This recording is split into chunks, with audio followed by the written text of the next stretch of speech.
nós temos como desafio desta noite pensar em atitudes cristãs em meio aos sofrimentos da vida. E quando nós somos provados, nós devemos receber com alegria cada uma de nossas provações, nos submetendo a Deus, sabendo que Ele usa cada uma dessas provações para a nossa maturidade, para o nosso crescimento, para o nosso aprendizado.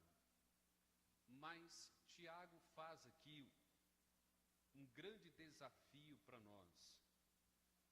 Tiago levanta aqui uma questão séria, uma questão profunda e que distingue quem verdadeiramente é crente e quem não é.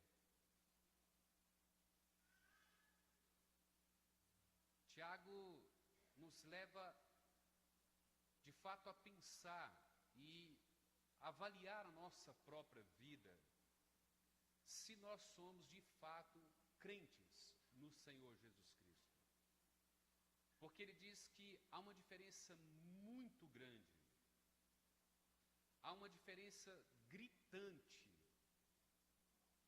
muito distante, entre dizer que somos crentes e sermos crentes. Quem conhece bem a carta de Tiago sabe que é uma luta muito grande entre obras e fé, entre a salvação pela fé e a salvação pela prática das obras. E Tiago, em momento algum, ele está ensinando salvação pela prática das obras ou das boas obras, mas Tiago está questionando. Tiago está colocando uma interrogação na vida de crentes, de pessoas que se dizem crentes, que dizem ter fé salvadora, mas que as suas obras, que a sua vida não dão evidências da sua fé salvadora, que a sua conduta não condiz com a sua fé. Pelo contrário, a conduta desse crente, ela é completamente contrária à sua fé. E Tiago então nos mostra, irmãos, que há uma diferença muito grande, muito gritante. Ele diz assim: a coisa mais fácil do mundo é dizer que é crente. Qualquer um de nós aqui pode dizer: eu sou crente, eu estou salvo, eu tenho Jesus Cristo e eu tenho vida eterna. O difícil é você provar isso. O difícil é você dar evidências de que isso é verdade. E eu acredito, irmãos, como o próprio Jesus diz nos evangelhos, boa parte da igreja não irá para o céu. Boa parte da igreja irá para o inferno.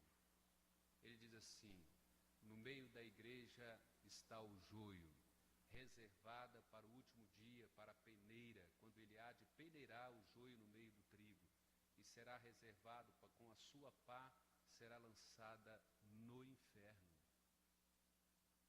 Ele não está falando do mundo, ele está falando do meio da igreja. Então ele diz assim: há uma distância muito grande entre dizer que você é crente e você provar e você dar evidência de que você é crente. E eu não gostaria, e eu não desejo que você esteja sendo enganado pelo seu próprio coração, de achar que você está aqui, que você é crente, que você está salvo, e no último dia você ser lançado no inferno.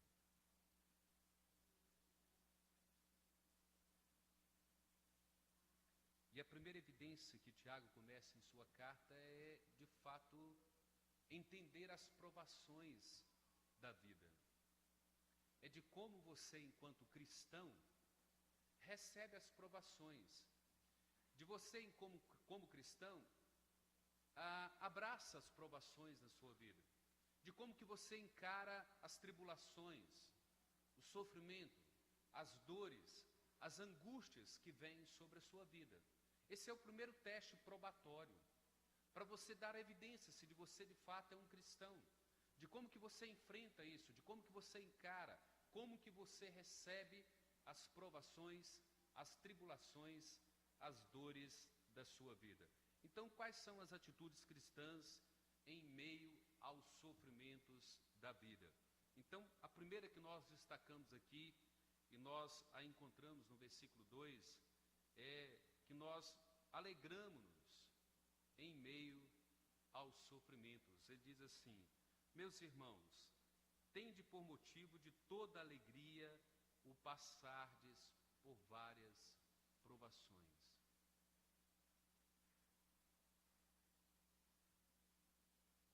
Esse é o primeiro teste. Crente que é crente diz assim: tribulação é algo prazeroso. Provação é algo maravilhoso na vida do cristão. É motivo de alegria. E o mais interessante, essa palavra tende por motivo, a sua raiz lá no grego significa pensar, contar, colocar na balança, pesar. Você colocar na balança e ver o benefício disso, né, o fruto disso para a sua vida. E você pesa na balança e você conta e diz assim: vale a pena. Isso traz benefício. Isso é frutífero para a minha vida. O benefício disso para a minha vida é extremamente valioso. É compensador. É produtivo para a minha vida. É muito mais produtivo do que não ter o sofrimento, do que não ter a provação. O não ter a provação, o não ter a tribulação, o não ter o sofrimento me traz mais prejuízo do que não tê-lo, ou do que tê-lo. Essa é a expressão quando a gente estuda a raiz lá no grego, quando ele está dizendo assim: tende por motivo o passardes, né, por várias provações. E aí então nós pensamos assim: nós alegramos-nos em meio aos sofrimentos. Como? Aceitamos o sofrimento como propósito e não como surpresa. O crente, como que ele é provado, como que ele passa no teste probatório?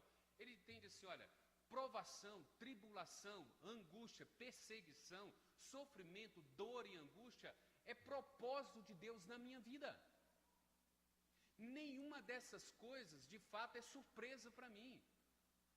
Porque, na verdade, em momento algum, o diabo está dizendo assim: isso é uma mera possibilidade.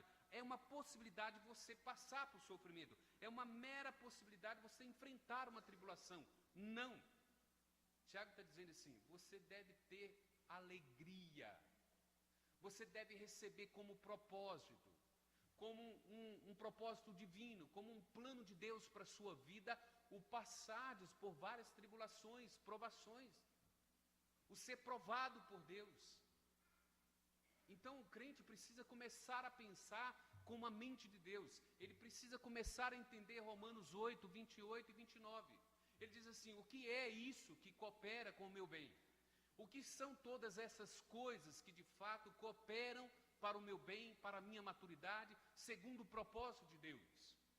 E Tiago começa a nos ensinar essas coisas. Ele diz assim: provação, tribulação, angústia, perseguição é um curso obrigatório na escola da fé. Não é mera possibilidade.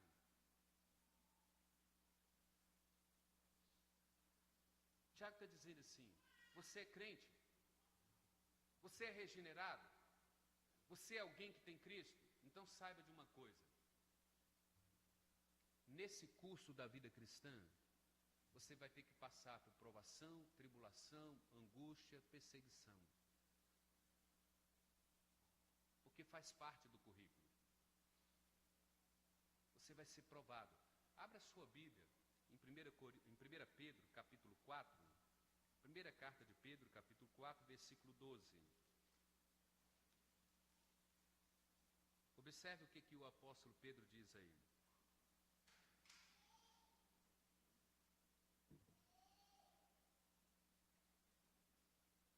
Ele diz assim: amados, não estranheis o fogo ardente que surge no meio de vós, destinado a provar-vos, como se alguma coisa extraordinária vos estivesse acontecendo. Olha as palavras de Pedro. Nós não deveríamos estranhar, não é surpresa, é propósito, é ferramenta de Deus, é instrumento de Deus. Então o que o Tiago está dizendo? Olha, nós aceitamos isso como propósito divino para a nossa vida. Isso não é estranho a nós. O crente autêntico, genuíno, olha para essas coisas e diz assim: isso faz parte da minha vida, isso faz parte do meu currículo da fé, isso traz maturidade. E Pedro está dizendo assim: olha, não estranheis o fogo ardente que surge no meio de vós, destinado a provar-vos, como se alguma coisa extraordinária vos estivesse acontecendo. Não tem nada de extraordinário acontecendo na sua vida. Não tem nada te pegando de surpresa. Isso faz parte do seu currículo da vida cristã. Por isso que Tiago está dizendo: tende por motivo de alegria. Coloca na balança e pesa e vê o lado produtivo disso para a sua maturidade e para o seu crescimento. Então nós nos alegramos em meio aos sofrimentos. Por quê? Porque nós entendemos como propósito. Mais do que entender como propósito, nós olhamos para o sofrimento e não negamos a sua realidade, da dor, do estado emocional que nos causa. O fato de Tiago estar dizendo assim: tende por motivo de alegria passar por várias provações, ele não está dizendo assim: olha, ignora a sua dor, ignora o seu sentimento, o seu estado emocional, coloque uma cegueira, uma viseira e ignore tudo isso, não existe dor, não atinge o seu emocional. Não. Ele está dizendo assim: o cristão olha para isso e ele consegue entender a dor, ele sente a dor, ele chora, ele compreende o seu estado emocional, ele é abalado por alguma questão ou outra, mas ele sabe onde ele encontra o reforço, né? O apoio, ele sabe onde ele encontra a força necessária. É só nós olharmos para a própria vida de Jesus Cristo, irmãos. Quando Marta e Maria choraram pela morte de Lázaro, Jesus não repreendeu Marta e Maria por causa do choro, pelo contrário, o próprio Jesus chorou por causa de Lázaro. O próprio Jesus. E quando João Batista é decapitado, o texto diz que Jesus não teve oportunidade de lamentar e chorar por causa de João, porque era tanta as pessoas perseguindo Jesus por uma razão ou outra. E o texto diz que Jesus não teve tempo de lamentar e chorar por João. Tamanha era a tristeza e a dor e o sentimento no coração de Jesus, mas ele sabia que era um propósito divino, como ele sabia na vida de Lázaro, que ele deveria estar ali e esperar até aqueles dias para que fosse lá depois e ressuscitar Lázaro. Abra sua Bíblia em Hebreus, capítulo 5, versículos 7 e 9, e nós vamos ver que Jesus, quando enfrentou a cruz, esse próprio Jesus clamou, com alto clamor e lágrimas, por causa da sua dor, por causa do seu sofrimento, por causa da sua morte. E ele mostra que ele também não negou a sua dor, ele não negou o seu estado emocional, mas ele sabia que era um propósito de Deus, ele sabia que era um propósito divino. Hebreus 5, do versículo 7 ao versículo 9, diz assim: ele, Jesus, nos dias da sua morte, tendo oferecido com um forte clamor e lágrimas, orações e súplicas, a quem o podia livrar da morte, e tendo sido ouvido por causa da sua piedade, embora sendo filho, aprendeu a obediência pelas coisas que sofreu, e tendo sido aperfeiçoado, tornou-se o autor da salvação eterna para todos os que lhe obedecem. O próprio Jesus Cristo entendeu que sofrimento era propósito divino, entendeu que o sofrimento fazia parte do currículo da vida, Ele entendeu, ele clamou ao Pai, ele se expressou, e nós vemos isso claramente no Getsemane, quando ele se aproxima diante do Pai, e ele diz assim: eu estou profundamente triste, a minha alma está à beira da morte, e eu clamo a Ti, Pai, afasta de mim esse cálice, contudo seja feita a Tua vontade. Mas o cristão precisa entender isso. Tiago está dizendo assim: tende por motivo de muita alegria, mas não ignore a sua dor, não ignore o seu estado emocional, descanse naquele que foi o autor da sua salvação, porque ele também clamou, porque ele também sentiu, e ele foi aperfeiçoado pelo seu sofrimento, ele aprendeu a obediência pelo sofrimento, porque ele era ser humano, 100% homem, 100% Deus. E como que nós deveríamos entender isso? O que é esse sofrimento de Jesus? Como que um Deus santo, que se fez homem, aprende e é aperfeiçoado pelo sofrimento? Nós gastaríamos, quem sabe, uns 5 sermões estudando sobre a vida de Jesus nesse aspecto do sofrimento dele. O próprio apóstolo Paulo, em Romanos 12:15, diz assim: alegrai-vos com os que se alegram, chore com os que choram. Ele está dizendo: não ignore, não tape o sol com a peneira. Nós precisamos entender a realidade do sofrimento. Nós encaramos como um propósito, nós encaramos como uma finalidade, nós colocamos numa balança, nós entendemos o seu lado produtivo, nós sabemos que isso é frutífero, nós sabemos que isso é bênção para a nossa vida, nós não encaramos isso como surpresa, mas nós não ignoramos a sua realidade, da dor, do seu estado emocional, do que isso causa a cada um de nós. E mais do que isso, irmãos, Tiago entendia que nesse aspecto do sofrimento há também o aspecto sobrenatural. No sofrimento há a mão de Deus. A mão de Deus está no sofrimento. O sofrimento é de fato uma ferramenta de Deus para moldar o ser humano. Nenhum ser humano é moldado, lapidado fora do sofrimento.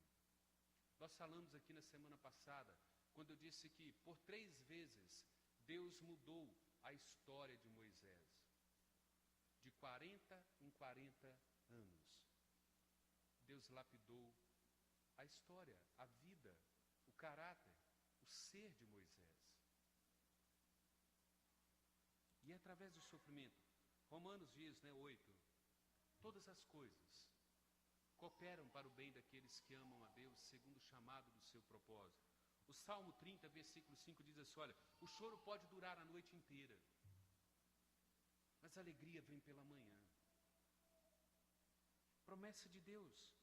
O Salmo 126 que nós lemos aqui na liturgia: quem sai andando e chorando enquanto semeia, voltará com júbilo trazendo os seus feixes.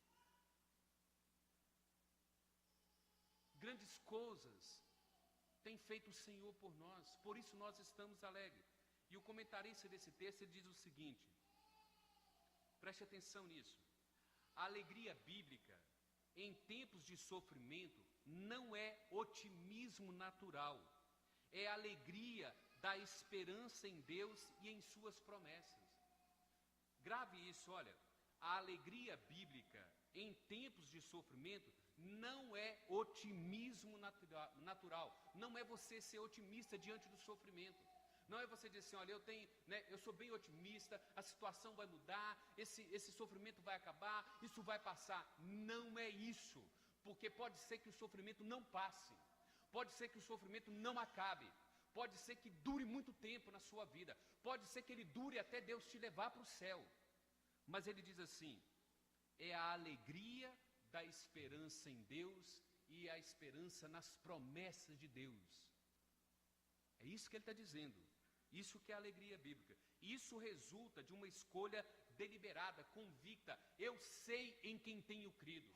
Eu sei que Ele é poderoso para fazer infinitamente mais do que tudo do que eu penso, do que imagino, do que eu peço, do que eu desejo, do que eu preciso, do que eu necessito, porque Ele é infinitamente mais poderoso para fazer tudo quanto Ele deseja, tudo quanto Ele quer. A escolha é: será que eu confio em Deus e em suas promessas ou não? Será que nós devemos confiar em Deus e em suas promessas? Será que nós devemos olhar para o sofrimento, para as tribulações, para as provações, como um propósito de Deus e não como uma surpresa, não como um intruso na nossa vida? Porque aí nós temos que fazer essa escolha. Nós temos que fazer esse, olha, é a nossa fé que está sendo provada.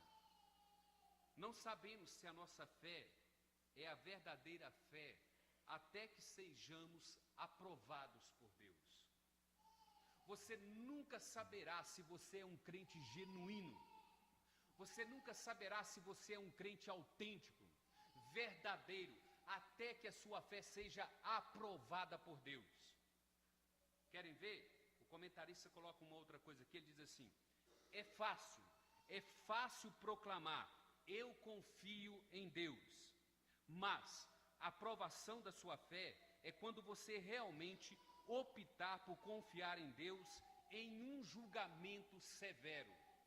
E aí ele traz os exemplos que nós vamos trazer agora. O que é uma fé aprovada em um julgamento severo? Ele cita Daniel. Daniel, não dobre os seus joelhos e não ore a Deus, a não ser Nabucodonosor. Senão você será lançado na cova dos leões. Ananias, Misael, Azarias, se prostre diante da estátua do rei. Não. Então vocês serão lançados na fornalha 7 vezes mais acesa. Não nos prostraremos. Ele diz, isso é fé. Isso é provação. Esse negocinho de que você está com dor na coluna, né, como o pastor Jorge, dor na cabeça, né, você tem mal-estar, você está com dívida, você está com o carro estragado, você não paga aluguel, isso não é provação não, gente. Isso é o curso normal da vida. Isso é o ciclo normal da vida. Provação é isso aqui, ó, quando a sua vida é colocada em jogo. Entre Deus, Jesus Cristo e a sua vida. Você tem que decidir. E Daniel diz assim, é Deus, minha vida está em jogo, pode matar. Misael, Ananias e Azarias, podem tirar a nossa vida, Nabucodonosor. Nós não nos prostraremos, nós não negaremos o nosso Deus, nós morreremos por Ele. Nós cremos nele, nós somos crentes, genuínos, autênticos, nós não o negamos. Custe o que custar a nossa própria vida, seja tribulação, seja perseguição, seja ameaça da nossa vida, nós não negamos o nosso Deus. E ele diz assim, quando a sua fé é aprovada por Deus, você dá evidência de que você é um crente genuíno. Ele diz, isso é vida cristã. Tiago está dizendo assim, você está entendendo o que é o primeiro teste probatório? É muito fácil dizer que você é crente, que você crê em Deus, que você tem vida eterna. Eu quero olhar para a sua vida e você provar com a sua vida que você de fato é crente. Segunda coisa, ou segunda atitude, descansamos no controle soberano de Deus. Versículo 3 diz assim, sabendo que a aprovação da vossa fé, uma vez confirmada, produz perseverança. Aí você pergunta assim, descansando no controle soberano de Deus, cadê isso aí? Olha o verbo aí, sabendo. O que ele sabe? Por que ele sabe que a perseverança produz, né? Por que ele sabe que a aprovação da fé produz, né? Uma vez confirmada, uma vez que a sua fé é provada, ela confirma essa perseverança. Por que ele sabe dessas coisas? Porque ele experimentou na própria vida, né? Hoje pela manhã nós compartilhamos lá a respeito da vida de Jó. Jó começa a sua vida teologicamente, né, estruturada. Um cara com a teologia reformada, autêntica, genuína. O Senhor deu, né? No saí do ventre da minha mãe, não voltarei. O Senhor deu, o Senhor tomou, bendito seja Deus. Mas daí a pouco Jó começa, Senhor, por que eu nasci? Por que eu tive uma mãe? Por que teve o dia do meu nascimento? Por que eu estou sofrendo? Por que é isso? Por que aquilo? Por que eu estou passando por isso, Deus? Por que eu estou enfrentando isso? Qual que é o meu pecado? Fala, Deus, qual que é o meu pecado? Porque eu vou pedir perdão.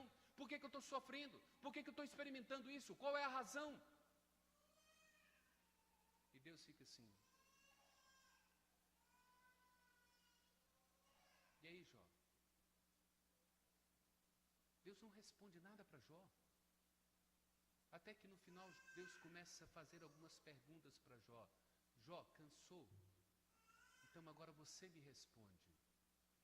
Quem é o Criador dos céus? Quem criou as estrelas, Jó? Quem é que chama as estrelas pelo nome, Jó? Quem sustenta o universo, Jó? Quem é que determina todas as coisas? Quem é que estabeleceu o fundamento da terra, Jó? Quem é o sustentador? Quem, Jó? E aí Jó chega lá no capítulo 42 e fala assim, Senhor, eu te conhecia só de ouvir. Agora os meus olhos te veem. Bem sei que tudo podes e nenhum dos teus planos pode ser frustrado. Falei de coisas que eu não entendia. Eu agora me arrependo e caio com a boca no pó e na cinza. Porque agora eu sei quem é o Senhor. E é isso que Tiago está dizendo. Falou assim, olha, sabendo, agora eu sei que a aprovação da vossa fé, uma vez confirmada, ela produz perseverança. Ele está dizendo, ó, descanse no controle soberano de Deus. Você precisa saber quem é que está no controle das coisas. Você precisa saber quem é que domina a sua vida, quem é que controla os seus dias, quem é que controla cada sofrimento, quem é que controla cada angústia, quem é que controla cada provação, cada inimigo seu, cada patrão que você tem, quem é que controla cada gota de chuva, cada seca que tem. Você precisa saber. É isso que ele está dizendo. A sua fé precisa estar pautada, fundamentada nesse Deus soberano. E a gente precisa entender isso, irmãos. O Deus é soberano, e Ele é soberano sobre todas as provas, e a Bíblia mesmo nos prova isso. Abra lá em Jó, já que nós falamos Jó, vamos lá em Jó, capítulo 37, e vamos ler do versículo 6 até o versículo 13. Jó 37,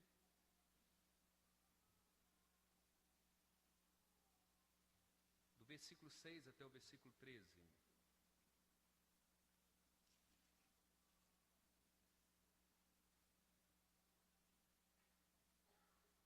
Diz assim, porque ele diz à neve, cai sobre a terra, e a chuva e ao aguaceiro, sede fortes. Assim torna ele inativas as mãos de todos os homens, para que reconheçam as obras dele. E as alimárias entram nos seus esconderijos e ficam nas suas cavernas. De suas recâmaras sai o pé de vento, e dos ventos do norte o frio. Pelo sopro de Deus se dá a geada, e as largas as águas se congelam. Também de umidade carrega as densas nuvens, nuvens que espargem os relâmpagos. Então elas, segundo o rumo que ele dá, se espalham para uma e outra direção, para fazerem tudo o que lhes ordena sobre a redondeza da terra. E tudo isso faz ele vir para a disciplina, se convém à terra, ou para exercer a sua misericórdia. Salmo 139, versículo 16, no que diz respeito ao nosso estado pessoal, ou no nível pessoal, ele diz assim, Deus estabeleceu, Deus determinou, cada um dos seus dias foram escritos e determinados por Deus, quando nenhum deles ainda havia. Se você for para o Salmo 33, do versículo 14 ao versículo 15, o texto diz que é Deus quem molda o coração do homem, é Ele quem ordena os nossos passos, conforme o Salmo 37, versículo 23, diz que o Senhor está moldando o coração do homem, moldando os passos do homem, é Ele que direciona o caminho do homem. Vamos ler ainda Provérbios 16, 9, que fala também que Deus está dirigindo os passos do homem, que Ele que está no controle soberano da vida de cada ser humano. Provérbios 16, versículo 9.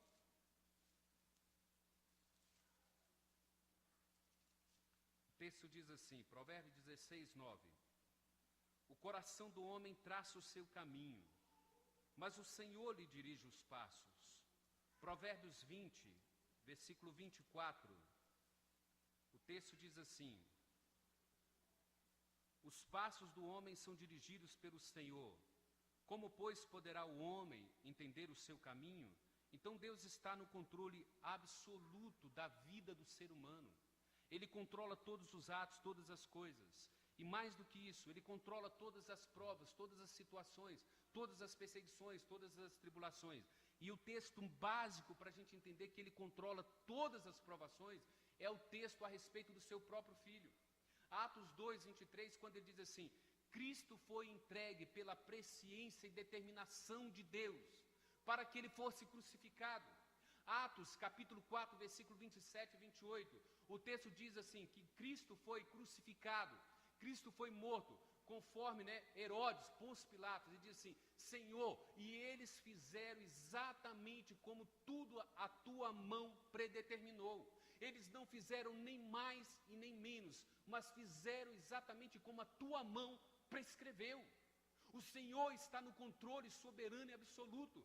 Se você for para Daniel capítulo 4, o texto diz que Deus tem o exército de toda a terra, das estrelas, do céu, do universo, nas suas mãos. E Ele usa todos os exércitos para o seu propósito e para a sua glória. E Ele governa todas as coisas soberanamente. Efésios, o primeiro capítulo, versículo 11 e 12, diz que Ele faz todas as coisas conforme o conselho da sua vontade, para o louvor da sua glória. Ele está dizendo, o Senhor controla todas as coisas soberanamente. É isso que Tiago está dizendo. Sabendo que toda essa aprovação, nós precisamos saber por que essa aprovação vai de fato produzir essa perseverança em nós. Tiago está dizendo isso, olha, sabendo que a aprovação da vossa fé, uma vez confirmada, vai produzir essa perseverança em você. Por quê? Porque é Deus mesmo que usa cada um do sofrimento como ferramenta, como instrumento para moldar você e a mim, conforme Ele tem estabelecido, conforme Ele estabelece o propósito. Como que nós confirmamos isso? Abra a sua Bíblia em 1 Pedro, primeiro capítulo, e nós vamos ver a confirmação de Pedro, para entender o que Tiago está dizendo aqui no capítulo 3, sabendo que a aprovação da vossa fé, uma vez confirmada, produz perseverança. E Pedro dá aí uma luz muito clara para nós, no primeiro capítulo, a partir do primeiro versículo, a partir do versículo 6 até o versículo 9. Pedro vai dizer assim, primeira carta, primeiro capítulo, a partir do versículo 6. Ele diz assim: nisso exultais, embora no presente, por breve tempo, se necessário, sejais contristados por várias provações, para que, observem isso, para que, uma vez confirmado o valor da vossa fé, muito mais preciosa do que o ouro perecível, mesmo apurada por fogo, redunde em louvor, glória e honra na revelação de Jesus Cristo, a quem não havendo visto amais, no qual, não vendo agora, mas crendo exultais, com uma alegria indizível e cheia de glória, obtendo o fim da vossa fé, a salvação da vossa alma. Então ele diz assim, versículo 7, para que uma vez confirmado o valor da vossa fé, muito mais preciosa do que ouro perecível, mesmo apurado por fogo, redunde em louvor e glória, honra e revelação em Jesus Cristo. Então ele diz assim, olha, é necessário que nós sejamos contristados, provados, para que a nossa fé seja confirmada, seja aprovada por Deus. E uma vez confirmada, ela vai redundar em quê? Em honra, em glória e louvor a Deus. E qual é o resultado final? A salvação da nossa alma. É o que Tiago está dizendo aqui, olha, sabendo que a aprovação da vossa fé, uma vez confirmada, produz essa perseverança. Por que ele sabe disso? Ele diz assim, porque Deus é soberano, Ele está no controle, e cada sofrimento, e cada aprovação, e cada tribulação é uma ferramenta, é um instrumento nas mãos desse Deus soberano, para que essa perseverança se confirme no meu coração, no seu coração, para a honra, para a glória dele e para para o nosso crescimento e para a nossa maturidade. Como que nós provamos isso? É o terceiro ponto, não é? Versículo de número 4. Ele diz assim: ora, a perseverança deve ter ação completa, para que sejais perfeitos e íntegros, em nada deficientes. E qual que é o terceiro ponto? Nos submetemos nas mãos do oleiro. Quando nós entendemos todas essas coisas, irmãos, nós alegramos no sofrimento, nós descansamos no soberano Deus e de fato nós nos submetemos na mão dele como oleiro, na esperança de que ele nos molde exatamente como está aqui, ó, para que essa perseverança nos torne perfeitos e íntegros e nós não sejamos, né, deficientes em nada, para que nós sejamos maduros. Então, observe isso. O fato de nós submetermos nas mãos do olheiro, submissão a Deus, não significa necessariamente nos tornar passivos, suportar sem oração por alívio, né? Eu entendo que Deus tem o controle soberano, eu entendo que o sofrimento é um propósito de Deus, então agora eu fico passivo, não oro, não clamo a Deus e faça Deus o que Ele quiser, conforme a vontade dEle. Isso não é submissão a Deus. É certo que nós temos que fazer isso, mas é certo que nós temos que orar a Deus. Como o próprio apóstolo Paulo em 2 Coríntios, capítulo 12, lembra? Senhor, afasta de mim esse espinho na carne. Senhor, tira de mim esse espinho na carne. E ele diz, por 3 vezes eu pedi ao Pai que tirasse esse espinho na carne. Até que Deus disse para Paulo, Paulo, a minha graça te basta. E ele diz assim, então eu vou me gloriar muito mais na minha fraqueza, nas minhas dores, nas minhas tribulações. Porque eu sei que quando eu sou fraco, eu sou forte. Porque é na minha fraqueza que o poder de Deus se aperfeiçoa. Mas ele clamou, ele orou. O próprio Jesus lá no Getsêmani, ele clamou ao Pai, ele buscou ao Pai, até que o Pai disse, olha, é a minha vontade que prevalece. E ele disse, Pai, contudo seja feita a tua vontade.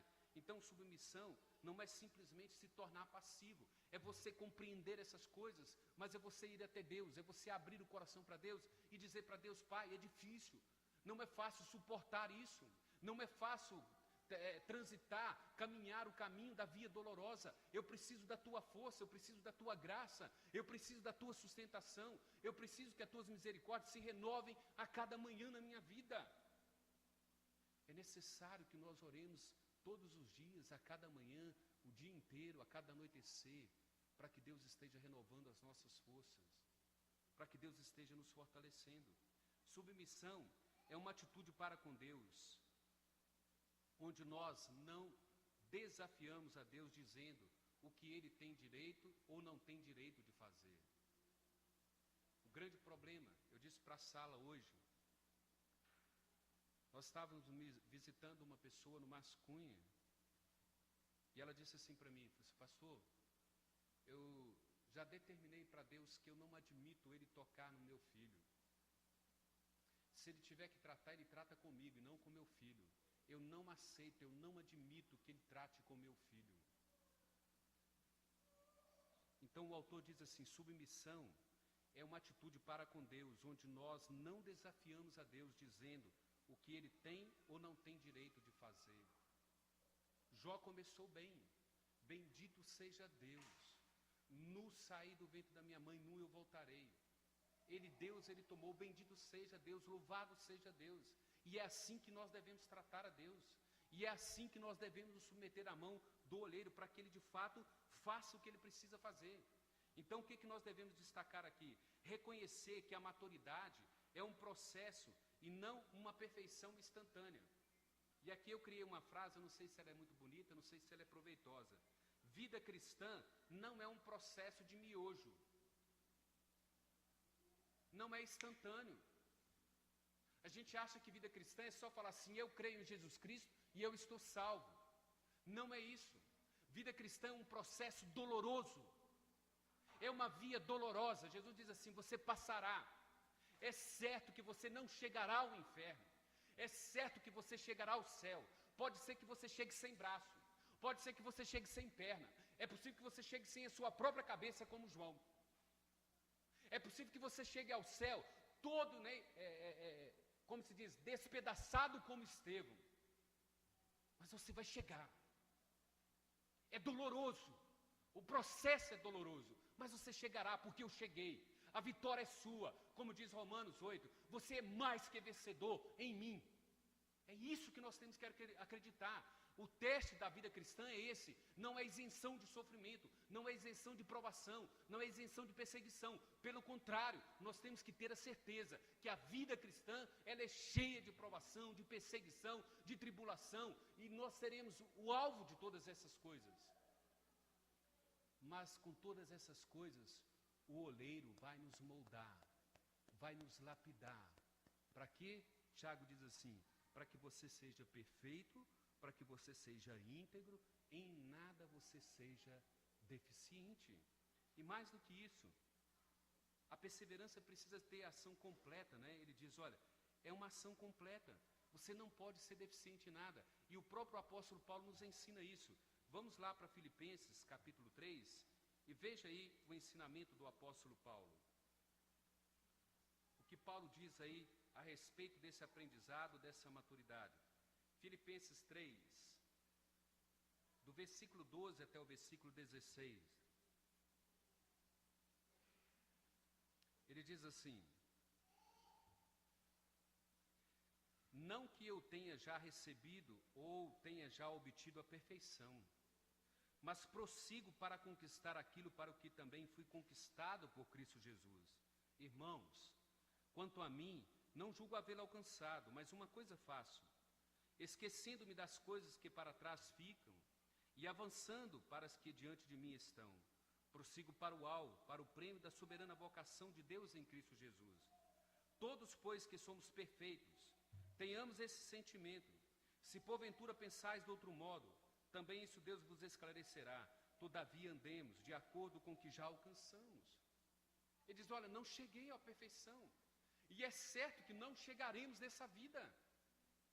Mas ele diz assim, mas eu avanço, eu prossigo, eu vou para o alvo. E isso só é possível, irmãos, diante das provações, diante das tribulações, diante das perseguições. É isso que Tiago está nos ensinando. E a atitude cristã, ela precisa assim, olha, eu me alegro diante dessas provações. Eu descanso nesse Deus soberano. E eu me submeto a esse oleiro, para que ele trabalhe essa perseverança, para que ele trabalhe essa perfeição, para que ele trabalhe essa integridade, para que em nada eu seja deficiente.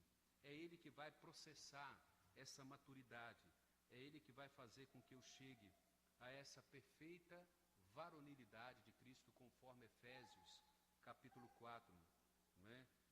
O Senhor mesmo nos dará essa perfeita varonilidade de Cristo Jesus, para que a gente chegue a essa maturidade e não sejamos mais como meninos.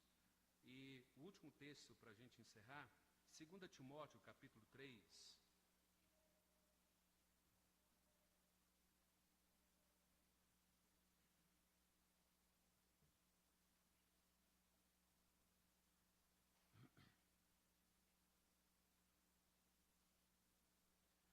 Versículo 16 e 17 dizem assim: o que esse oleiro faz com você e comigo, através da sua palavra? Ele diz assim: toda a Escritura é inspirada por Deus, é útil para o ensino, para a repreensão, para a correção, para a educação na justiça, a fim de que o homem de Deus seja perfeito e perfeitamente habilitado para toda boa obra. É isso que o oleiro vai fazer com você e comigo, diante das provações. Ele está dizendo assim, olha, há uma distância muito grande entre você dizer que você é crente e você ser crente. Você precisa provar isso com a sua própria vida. Você precisa ser um Daniel. um Ananias, um Misael. Você precisa ser um Azarias. Você precisa ser um Estevão. Você precisa ser um João Batista. Prove isso com a sua vida. Ou então você não convence a ninguém que você é um crente. Você tem que provar isso com a sua vida. E nós vamos tentar trabalhar a carta de Tiago, e você vai perceber que Tiago só vai apertando o cerco daqui para frente. Tiago vai nos enforcar daqui para frente. E Tiago vai nos enforcando, nos enforcando. Ou de fato nós vamos ser crentes, ou nós vamos fugir da igreja, ou nós vamos embora. Porque nós não vamos aguentar as verdades de Tiago. Para a gente pensar um pouquinho, irmãos. Implicação. Nós estamos nas mãos do grande oleiro, o grande eu sou, o soberano. Preste atenção nisso. Nós estamos nas mãos do grande oleiro, o grande eu sou, o soberano. Você não pode ser hipócrita com a sua vida cristã. Você não está na mão de um ser mesquinho. Você não pode viver uma vida de pecado e dizer que é crente. Eu disse para a classe hoje de manhã, João, na sua primeira carta, ele é duro, ele diz assim: se você vive na prática do pecado, você é filho do diabo, você não é filho de Deus. E não é o pastor Jorge que está dizendo isso, é a primeira carta de João. João está dizendo isso, está lá. Se você vive na prática do pecado, se você não abandona pecado, você é filho do diabo, você não é filho de Deus, você não é nascido de Deus. E o texto aqui, olha, nós estamos nas mãos do grande olheiro, o grande eu sou, o soberano. Nada é impossível para ele. Ele pode moldar você está na mão do olheiro. Ele pode te quebrar como o vaso mais podre desse universo e te refazer e te reconstruir. Ele pode fazer de você hoje uma nova criatura, um novo ser, uma nova pessoa. Você não precisa continuar no seu pecado. Você não precisa continuar na sua podridão.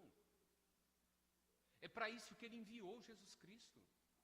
Foi para isso que Jesus sofreu, como o texto que nós lemos de Hebreus 5. Para ser o seu Salvador. Para ser o seu Redentor. Sabemos que os benefícios das provações trazem-nos maturidade, trazem-nos essa maturidade cristã. Esse é o momento de você repensar. Esse é o momento de você crescer. De você reavaliar sua vida. Sai dessa infância miserável do pecado. Pare de viver como um menino pecador. Abandone o seu pecado. Aplicação. Receba cada aprovação como um propósito de Deus para a sua vida. Olhe para cada sofrimento, para cada aprovação, para cada angústia, por cada tribulação que você tem enfrentado como um propósito de Deus, para fazer com que você largue o seu pecado, para que você largue a sua inveja, para que você largue o seu adultério, para que você largue a sua prostituição, para que você largue qualquer pecado que você esteja convivendo com ele. Entenda isso como um instrumento de Deus para te alcançar. Entenda isso como graça de Deus para te resgatar do império das trevas. Não pense que Deus está querendo te lançar no lixo. Não pense que Deus está querendo lançar você no esgoto. Pelo contrário, Ele usa cada tribulação dessa para trazer você de volta a Ele. É para isso que Ele está te chamando. É para isso que Ele fala que você é pecador. É para te restaurar. É para te curar. Creia que você será aperfeiçoado por Ele. Tiago está dizendo, essa provação produz perseverança, e essa perseverança produz aperfeiçoamento, integridade. Em nada você vai ser deficiente, creia nisso. Ele vai te aperfeiçoar, Ele vai te tirar desse estado de miséria. Creia nisso. E por fim, creia que o nome de Deus é honrado quando você é aprovado por Deus, quando você abandona o seu pecado, quando você sai dessa luxúria do seu pecado, quando você abandona o prazer do seu pecado e se rende nas mãos desse olheiro, dizendo assim: Senhor, eu sou um vaso podre, me refaz, me quebra tudo e me reconstrói, me faz um vaso de honra para a tua glória. Conforme Pedro diz, para honra, louvor e glória de Deus. Isso provocará em nós uma alegria indizível e confirmará a salvação da nossa alma. Vamos curvar as nossas cabeças e vamos orar silenciosamente por alguns instantes.